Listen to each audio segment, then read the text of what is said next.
वाराणसी से सिर्फ 10 किलोमीटर दूर एक ऐसी जगह है जहां 2500 साल पुराना इतिहास आज भी जिंदा है। यहाँ एक विशाल स्तूप है, भारत का राष्ट्रीय प्रतीक रखने वाला संग्रहालय है, एक छोटा सा चिड़ियाघर है और सबसे खास बात दुनिया के कई देशों द्वारा बनाए गए खूबसूरत बौद्ध मंदिर है।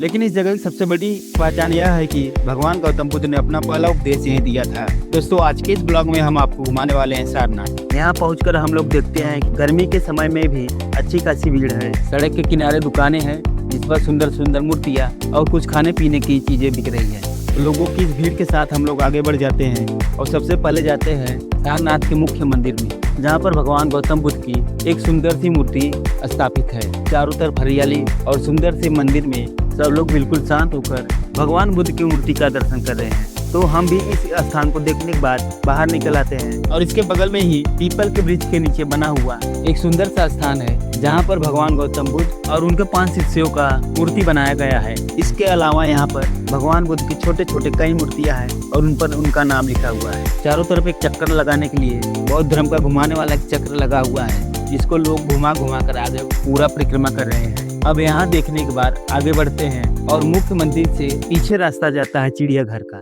चारों तरफ हरियाली, पेड़ पौधे और शांत वातावरण। इन्हीं के बीच में हम लोग पहुँच जाते हैं मिनी चिड़ियाघर में। छोटा सा चिड़ियाघर है जिसे डियर पार्क भी कहते हैं। यहाँ का टिकट सिर्फ 20 रुपए है। टिकट लेकर अंदर चले जाते हैं जहाँ पर हमें तरह तरह के जीव जंतु देखने को मिलते हैं। कुछ पक्षियाँ होते हैं जैसे सारस, तोता और शाही देखने को मिलता है। पानी में घड़ियाल देखने को मिलता है, शुतुरमुर्ग देखने को मिलता है और ऐसे ही पानी में रंग बिरंगी मछलियाँ देखने को मिलती है। यह सब चीजें देखने के बाद हम लोग चिड़ियाघर से बाहर आ जाते हैं और उसके बाद चल देते हैं चीनी मंदिर को देखने। चाइना द्वारा बनाया गया भगवान बुद्ध का मंदिर जो यहाँ से थोड़े दूर आगे निकलकर बना हुआ है, जो मुख्य मंदिर से आगे थोड़ा सा चलकर देखने को मिलता है। पूरी तरह चाइना की तरह दिखने में यह पूरी तरह चाइना के मंदिरों की तरह दिखता है क्योंकि चाइना ने ही इसे बनाया है। ऐसे ही और भी देशों ने मंदिर बनाया है। तो यहाँ पर शांत वातावरण और हरियाली, बहुत ही अच्छी साफ सफाई और भगवान बुद्ध की सुंदर सी मूर्ति देखने के बाद हम लोग दूसरी जगह के लिए निकल जाते हैं और लगभग 200 मीटर इसके आगे जाने के बाद मिलता है एक जापानी मंदिर जो बहुत ही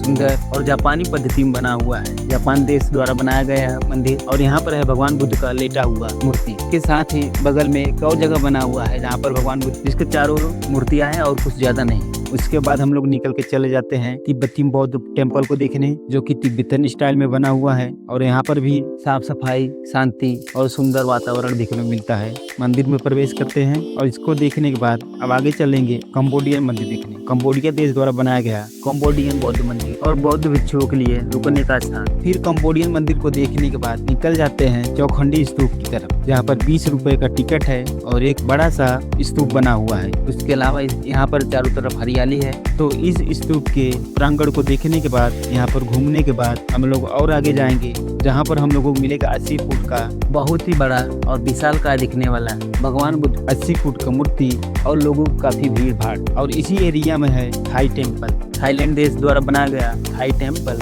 थाई टेम्पल को हम लोग भी देखते हैं और यहाँ से निकलकर आगे चल देते हैं म्यूजियम की तरफ। म्यूजियम में 5 रुपए का टिकट है और यहाँ पर पुराने पत्थरों से बनी हुई मूर्तियाँ रखी हुई हैं। पुराने औजार, पत्थर से बने हुए औजार, पुराने पत्थर से, लकड़ी से, लोहे के बने हुए चीजें रखी हुई हैं और सोने की कुछ चीजें रखी हुई थी। इन चीजों को हम लोग देखते हैं और म्यूजियम को पूरा घूमने के बाद अब चलते हैं धमेक स्तूप की तरफ, जो कि यहाँ का प्रसिद्ध स्तूप है।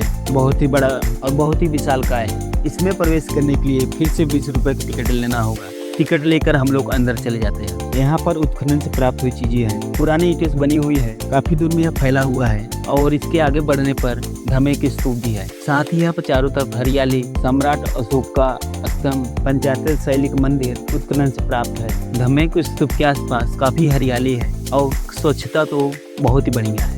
धमेक स्तूप हम लोगों का अंतिम था क्योंकि इसके साथ हम लोगों ने सारी चीजें देख ली हैं। अब शाम भी होने वाला है तो इसे घूमने में हम लोगों को लगभग 5 घंटे के करीब लगा। 4-5 घंटे पूरा घूमने के बाद अब चल देंगे हम लोग अपने घर की तरफ। तो बाहर निकल जाते हैं। शाम को भीड़ और भी बढ़ जाती है। म्यूजियम पहले 5 बजे बंद हो चुका था और यहाँ से भी लोग अब धीरे धीरे जाने वाले हैं।